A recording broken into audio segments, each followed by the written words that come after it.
Well, first of all, of course, it's St. Patrick's Day. So happy St. Patrick's Day to everyone out there who is celebrating. I'm doing my bit of celebrating today by wearing a bit of green, of course. This is why I don't normally wear green, because as you can see, I'm just emerging into the background. But anyway, yeah, happy St. Patrick's Day to everyone out there who is celebrating. And yeah, I hope you have a fantastic day, and I hope you go out, and enjoy yourselves as always, and responsibly. And that's what we always say on the Good Morning Walk: if you can't be safe, at least be sensible.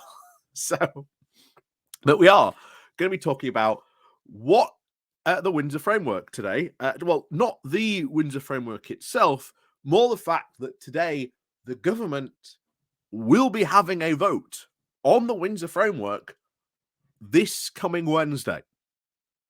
So this finally means they are now brave enough to bring this forward. And we're going to be reading just a little bit from the Telegraph, because the Telegraph seems to have first sort of dibs on this, but it's not an overly long, it's just a sort of a very much of their bit of the info burst about this. But it does go to show you the confidence Rishi Sunak and the rest of his cabinet and his government has of putting forward this bill. You may remember at the time of initially when this was announced, will there be a rebellion? How significant will this rebellion be? Will it be enough to pass? Would Rishi Sunak have to rely on Labour votes in order to pass the Windsor Framework? We really didn't know. And of course, there were talks of potential rebellions being fermented by Boris Johnson. The ERG has met in their Star Chamber, still yet to really give their say or no against this particular deal. That they haven't really come out yet. Do they support it? Do they not support it? Well, Wednesday is crunch time, so we'll see. But from what we know, there will maybe be a bit of rebellion, but it could be enough for Rishi Sunak to be able to weather this particular rebellion. So we will have to see. Will this have further consequences for him? Well, as always, we'll have to wait and see to find out. But before we do go talking more about this, please do remember to hit that like, share, and subscribe button. And of course, down below, there are links to my Patreon page and a one-off donation link called Buy Me Coffee, where you can buy me coffee. And of course, there is the YouTube thank you button, and of course, the Pony Club down below as well. So, what did they have to say this? So, this came from the bit of their Telegraph and their sort of their news feed update. Like I say, they are the first lot to sort of cover this. But this is what they had to say.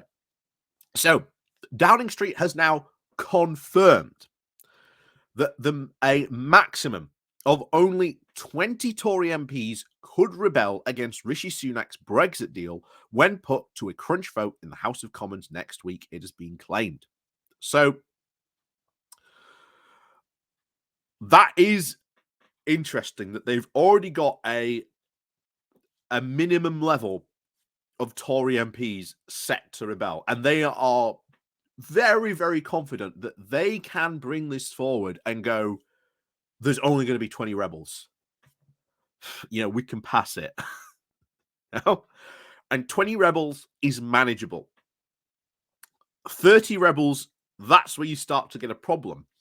But if you remember, it was sort of that 10 to 15 number that they were hoping for. If there was a rebellion. Now, of course, that's 5 more than they were certainly hoping for, but it's manageable, at least for the time being. So, anyway, it continues. So, Number 10 has decided to hold this vote on the Windsor Framework on Wednesday because it has concluded that a major rebellion will not materialise, according to Talk TV. So, that's according to Talk TV. But if they are confident that no major rebellion will materialize, then that's where they're going to sort of go for it. And I think the longer Sunak drags this out, then the more chance I think there then becomes of being a rebellion, because this has really split the Brexiteers. In fact, we have seen, we talked about, a splitting of this once confident Brexit bloc of voting MPs who are very, very much for Brexit has now fractured. The Northern Ireland Protocol Bill, started that fracturing. We then got the retained EU law bill, which fractured them even more. And now we have the Windsor Framework, which in itself has not only crumbled this once very powerful block of voting to dust, it has affected the ERG as well. We have seen committed ERG members like Steve Baker say he is voting for this, when just a couple of years ago, he would have said that this deal was terrible, it was a betrayal of the British public, it was not Brexit, and that we shouldn't vote for it. And yet, he came out and said, yeah, we're voting for it. So, it's very interesting. So, anyway, this continues. So, when asked if the 20 figure sounded correct, the Tory MP Alex Shelbrooke told the broadcaster, saying, I think they are roughly about right. I think there is a hardcore which will not accept any compromise at all. Then there is no way out of the fact that you want to honour, but there is no way out of the fact that you want to honour the Good Friday Agreement. I think that the Prime Minister has done an outstanding job with this agreement, and I think it is something a lot of people didn't think that we would get there. Well, actually, we've already been here. This deal that Sunak has managed to get through is nothing new. This is nothing new. This is one of the things I wish people would bring up to a lot of these people. This deal that's been struck is nothing new. Why are you preparing to accept it now, but you weren't prepared to accept it, just a couple of years ago? What's changed? Why are you prepared to accept it now, but you weren't then? This is still a question I think should be put to a lot of those people. But he also added that the public want this over and done with.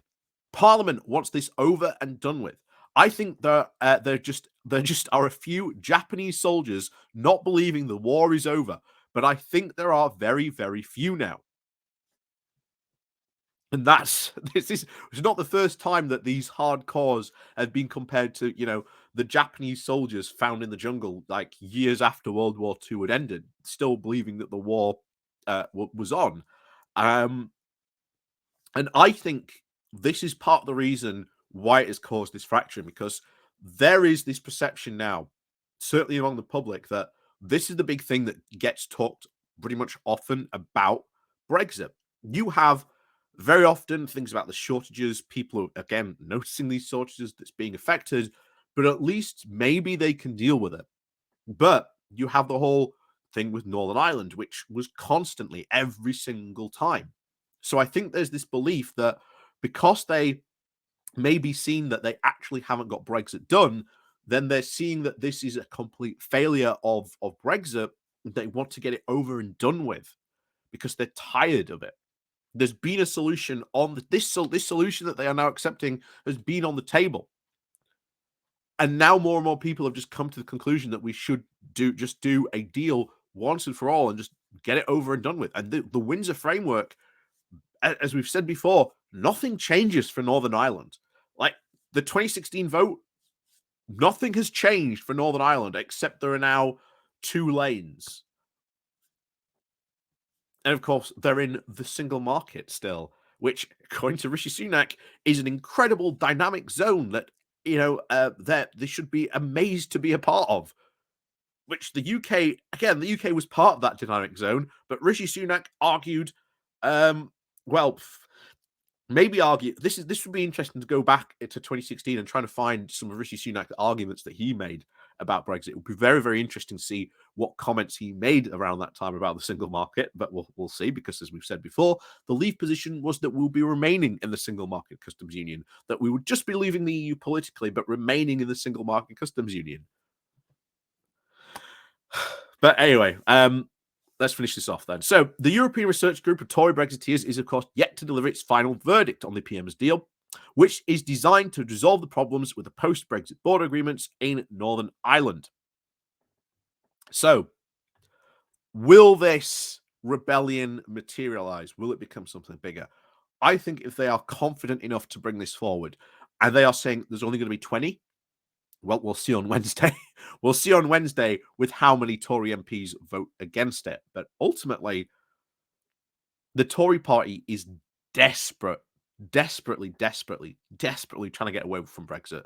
They know it has failed. And bear in mind, for the past couple of days, we have seen the BBC take questions to people like Jacob Rees-Mogg and other sort of Tory MPs and say, well, look, Brexit's a problem here. And you're not willing to accept that Brexit's a problem, taking this to them to say, I think it was, what's her face now, Victoria something, to Jacob Rees-Mogg, saying, well, look, the Office for Budget Responsibility is saying, Brexit is damaging the UK economy by 4%. And of course, out came the usual stuff. Oh, you don't understand. It's the pandemic. It's the war in Ukraine. Every single other country is facing those problems too. But we are in a far, far unique position. What is different about us that is causing us to have such a loss in GDP and such a loss in growth compared to these other countries? And we always said it, sooner or later, this would be exactly like the Iraq War. Sooner or later, you will not be able to go out into the streets and find someone who will openly, confidently say that they voted for Brexit, or not turn around and say, well, actually, Brexit was a bit of a mistake. I'm I'm upset that we voted for it. And you may remember just a couple of weeks ago, we talked about how it was being looked at as prohibition, and that it was maybe going the same way the vote did on prohibition, that it was the more light people or who sort of voted for Brexit who are now completely changing their mind and starting to sort of move over. So we're in very, very interesting times indeed. But I very do think, as I said before, I think our prime goal should be now to rejoin the single market and customs union. That should be our prime goal, because Rishi Sunak has completely destroyed any argument for the UK not being a part of it. If it is the most dynamic, important investment zone in the world, then why can't we be a part of it too? So, as always, thank you very much for watching. Like I say, go out and enjoy yourselves today on St. Patrick's Day. And as always, if you can't be safe, be sensible. And of course, we'll see you all next time.